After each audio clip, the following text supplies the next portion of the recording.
तो एपिसोड की स्टार्टिंग में दिखाया जाता है कि पोर्टियन डीमन एम्परर के ऊपर एक ड्रैगन ब्लेड से अटैक करके उसे घायल कर देता है। अब डीमन एम्परर उस ड्रैगन ब्लेड को देखते हुए बोलता है, पोर्टियन आखिर तुमने ऐसा क्यों किया?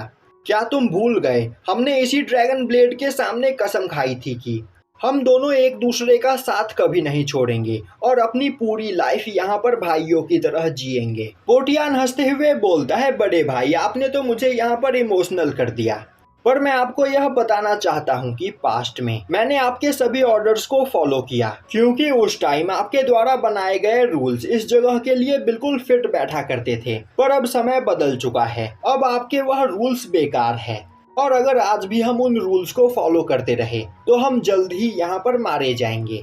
यह सुनते ही डीमन एम्परर बोलता है, तो क्या इसके लिए तुम अब यहाँ पर मुझे मारना चाहते हो? मैंने हमेशा तुम्हें अपना फैमिली मेंबर समझा, जबकि तुम बस एक लो लेवल ड्रैगन थे।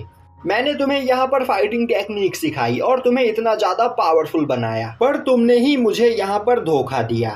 पोर्टियन बोलता है, बड़े भाई अब मेरे पास यहाँ पर कोई भी ऑप्शन नहीं है और तो और यहाँ पर आपके जिंदा रहने का कोई भी फायदा नहीं। हम तीनों एल्डर्स के अंदर मौजूद डीमन कोर एल्डर यू के द्वारा हुए गए टॉर्चर की वजह से डिस्ट्रॉय हो चुका है, जिस वजह से अब हम तीनों अपने रियल फॉर्म में ट्रांसफॉर्म नहीं हो सकते हैं। पर यहाँ पर आपकी बॉडी के अंदर तीन डीमन कोर मौजूद है, पर इसके साथ ही साथ आपके पास सबसे ज्यादा प्योर डीमन ब्लड भी है। तो अगर यह सभी चीजें हमें मिल जाए तो हमारी पूरी पावर यहाँ पर रिकवर हो जाएगी और तो और हम यहाँ पर पहले से भी ज़्यादा पावरफुल बन जाएंगे। इसीलिए अब आपको यहाँ पर हमारे लिए मरना होगा। तभी वहाँ पर बगल में बैठा हुआ तीसरा एल्डर बोलता है, पोर्टियन मैं इस चूहे को पकाकर खाना चाहता हूँ, तो क्या मैं इसे खा सकता हूँ? तभी पोर्टियन बोलता है, यह पूरा तुम्हारा है, तुम इस पर अटैक करते हुए इसे मार सकते हो। अब यह सुनते ही डीमन एम्परर को बहुत ही ज्यादा गुस्सा आता है और अब वह अपनी पावर को रिलीज करते हुए उन सभी लोगों के ऊपर अटैक करने के लिए तैयार हो जाता है। तभी पोर्टियन बोलता है, बड़े भाई यह सब करने का यहाँ पर कोई भी फायदा नहीं, क्योंकि अब आप मरने वाले हो। यह बोलते हुए वह अपने हाथ में मौजूद साके कप से डीमन एम्परर के ऊपर अटैक करता है, पर डीमन एम्परर उसके अटैक को डॉज करते हुए उसे मारने के लिए आगे बढ़ता है। पर तभी वहां पर बैठा हुआ वह तीसरा एल्डर डीमन एम्परर के ऊपर अटैक करने लगता है। वहीं वह बोल रहा होता है, आज काफी टाइम के बाद मैं यहाँ पर एक अलग मीट खाने वाला हूँ। अब डीमन एम्परर उस एल्डर के सभी अटैक्स को डॉज करने लगता है, जो देखते ही वहां पर खड़ा ओल्ड एल्डर पोर्टियन से बोलता है, हमारा तीसरा एल्डर यहाँ पर बहुत ही ज्यादा पावरफुल है, साथ ही साथ डीमन एम्परर अभी बहुत ही ज्यादा घायल है, तो मुझे नहीं लगता कि हम दोनों को यहाँ पर कुछ भी करने की जरूरत है, क्योंकि तीसरा एल्डर आराम से डीमन एम्परर को मार देगा। पोर्टियन बोलता है, तुम्हें डीमन एम्परर को अंडर एस्टिमेट नहीं करना चाहिए, वरना तुम कब मर जाओगे तुम्हें पता भी नहीं चलेगा। यह सुनते ही वह दूसरा एल्डर काफी तेजी से डीमन एम्परर के ऊपर अटैक करने के लिए आगे बढ़ता है और अब पोर्टियन भी अपने ड्रैगन ब्लेड का यूज करते हुए डीमन एम्परर के ऊपर अटैक करने लगता है। और अब फाइट करते करते डीमन एम्परर मैंसन से बाहर आ जाता है। तभी वह सेंस करता है कि उसके पीछे सिवेन और उसके दोनों साथी खड़े होते हैं, जिन्हें सेंस करते हुए वह बोलता है, सिवेन अपने दोनों साथियों को लेकर यहाँ से भाग जाओ, तब तक मैं इन सभी लोगों को यहाँ पर रोक कर रखने की कोशिश करता हूँ। तभी मैंसन से बाहर आते हुए पोर्टियन बोलता है, बड़े भाई आखिर आप यहाँ पर किससे बात कर रहे हो? एक बार अपने पीछे मुड़कर तो देखो। अब डीमन एम्परर पीछे मुड़कर देखता है तो वहां पर सिवेन और उसके दोनों साथियों को बुरी तरीके से मारकर एक जगह पर लटकाया हुआ होता है। साथ ही साथ सभी डीमंस ने उनकी बॉडी के अंदर मौजूद डीमन कोर को भी बाहर निकाल लिया होता है। अब यह देखते ही डीमन एम्परर को काफी ज्यादा गुस्सा आता है और अब वह चिल्लाते हुए बोलता है, मैं तुम में से किसी को भी जिंदा नहीं छोड़ूंगा। और यह बोलते हुए वह अपने रियल फॉर्म में ट्रांसफॉर्म होने लगता है, जो देखते ही दूसरा एल्डर परेशान हो जाता है और बोलता है, हमें यहाँ पर कुछ भी करके डीमन एम्परर को ट्रांसफॉर्म होने से रोकना होगा, वरना डीमन एम्परर को संभाल पाना हमारे लिए बहुत ही ज्यादा मुश्किल हो जाएगा। और यह बोलते हुए वह काफी तेजी से डीमन एम्परर के ऊपर अटैक करता है, पर तभी वहां पर एक ब्लास्ट होता है और अब वह दूसरा एल्डर उड़ते हुए दूर जाकर गिरता है। और अब दिखाया जाता है कि डीमन एम्परर उस जगह पर ट्रांसफॉर्म हो चुका होता है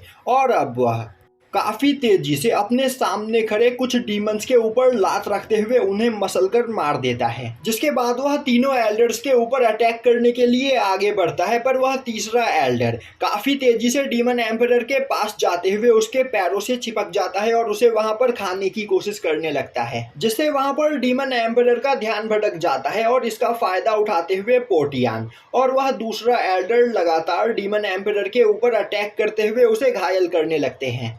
अब डीमन एम्परर उन सभी लोगों को वहां पर मारने की कोशिश करने लगता है, पर वह सभी लोग बहुत ही ज्यादा फास्ट होते हैं। साथ ही साथ अब डीमन एम्परर की बॉडी पहले से काफी ज्यादा बड़ी हो चुकी होती है, जिस वजह से वह काफी आसानी से डीमन एम्परर के ऊपर अटैक करके उससे दूर चले जाते हैं, जिससे डीमन एम्परर का एक भी अटैक उन्हें हिट नहीं कर रहा होता है। पर तभी डीमन एम्परर अपनी पूरी बॉडी को फ्लेम से कवर करते हुए उन तीनों एल्डर्स को खुद से दूर कर देता है। उसी वक्त पोर्टियान अपने पास से निकालकर एक ट्रेजर को एक्टिवेट करता है और अब वह दूसरे एल्डर को डीमन एम्परर के ऊपर अटैक करने के लिए बोलता है, पर डीमन एम्परर काफी आसानी से उस दूसरे एल्डर को वहां पर घायल कर देता है, जिसके बाद वह पोर्टियान और उस तीसरे एल्डर को अपने पैरों से मसलने की कोशिश करता है। तभी दूसरा एल्डर खड़ा होते हुए बोलता है, डीमन एम्परर, आप पहले से यहाँ पर बहुत ही ज़्यादा पावरफुल हो चुके हो, पर अब यहाँ पर एल्डर यू की वजह से हमारे पास भी कई सारे ट्रेजर्स मौजूद है, जिस वजह से आप हमें नहीं मार सकते हो। तभी डीमन एम्परर देखता है कि पोर्टियान और उस तीसरे एल्डर ने वहाँ पर डीमन एम्परर के पैर को पकड़ रखा होता है और वह दोनों डीमन एम्परर को एक जगह पर स्टिल रखने की कोशिश कर रहे होते हैं। वहीं पर दूसरा एल्डर पोर्टियान के द्वारा फेंके गए ट्रेजर को एक्टिवेट कर देता है और अब उस ट्रेजर की वजह से डीमन एम्परर के ऊपर काफी ज्यादा मात्रा में ग्रेविटी प्रेशर पड़ने लगता है, जिससे डीमन एम्परर नीचे गिर जाते हैं।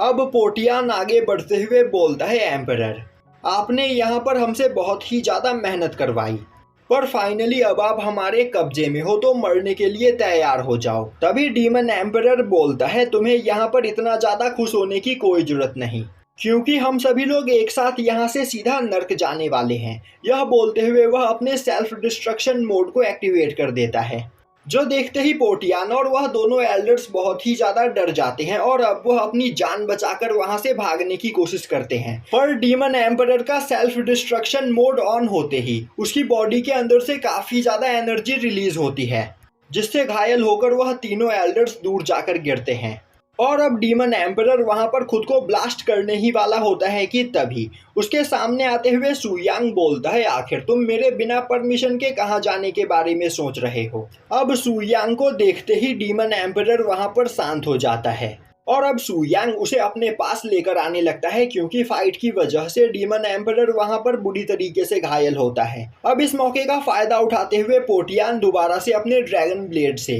डीमन एम्परर पर अटैक करने की कोशिश करता है। तभी सु यांग उसकी बॉडी के ऊपर काफी ज्यादा ग्रेविटी प्रेशर डालने लगता है।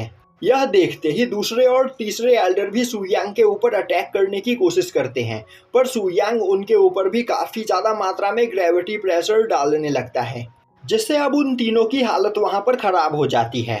वहीं पर सु यांग डीमन एम्परर का सर सहलाते हुए बोल रहा होता है, तुम्हें यहाँ पर परेशान होने की कोई जरूरत नहीं, क्योंकि अब मैं इस जगह पर आ चुका हूँ, तो चलो हमारे घर वापस जाने का टाइम हो गया है। यह बोलते हुए वह डीमन एम्परर को अपने साथ लेकर वहां से जाने लगता है। वहीं पर पोर्टियान और उन दोनों एल्डर्स की बॉडी के ऊपर ग्रेविटी प्रेशर बढ़ते ही चला जा रहा होता है, जिससे उन सभी की हालत खराब हो जाती है और अब पोर्टियान चिल्लाते हुए बोलने लगता है, बड़े भाई प्लीज हमारी यहाँ पर जान बचाइए। पर तभी उन तीनों की बॉडी वहाँ पर ब्लास्ट हो जाती है। दूसरी ओर हमें एक जंगल में डोंगमी और लुओ को दिखाया जाता है, जिनके पास वह दोनों स्पाई भागते हुए आते हैं। वहीं वह लुओ से बोल रहे होते हैं, मास्टर आपने हमें जो टेक्निक सिखाई उसका यूज करते हुए हमने यहाँ पर कई सारे ट्रेजर्स को चुरा लिया है, और तो और वह लोग हमें पहचान भी नहीं पाए। यह बोलते हुए वह लोग लगातार लुओ की तारीफ करने लगते हैं। तभी डोंगमी काफी तेजी से एक पेड़ के पीछे अटैक करते हुए बोलता है, मैं तुम्हें सेंस कर सकता हूँ, तो निकलकर बाहर आओ। अब हमें दिखाया जाता है कि उस जगह पर क्विंसी खड़ा होता है, जो उन सभी को देखते हुए बोलने लगता है, मुझे तुम जैसे चोर बिल्कुल भी पसंद नहीं, और तुम जैसे लोगों को देखकर यहाँ पर मुझे सबसे ज्यादा गुस्सा आता है। तो मैं तुम्हें यहाँ पर जिंदा रहने का एक मौका दे रहा हूँ। अपनी पूरी पावर का यूज करते हुए मेरे ऊपर 3 अटैक करो। अगर तुमने अपने 3 अटैक में मुझे घायल कर दिया तो मैं तुम सभी लोगों को जिंदा छोड़ दूंगा, वरना मैं तुम सभी को तड़पा तड़पा कर मारूंगा। यह सुनते ही लुओ हंसते हुए बोलता है, तो क्या तुम्हें सच में लगता है कि तुम यहाँ पर फाइट में हमसे जीत सकते हो? तुम सच में बहुत ही ज़्यादा एरोगेंट हो। और यहीं पर यह एपिसोड ख़त्म हो जाता है।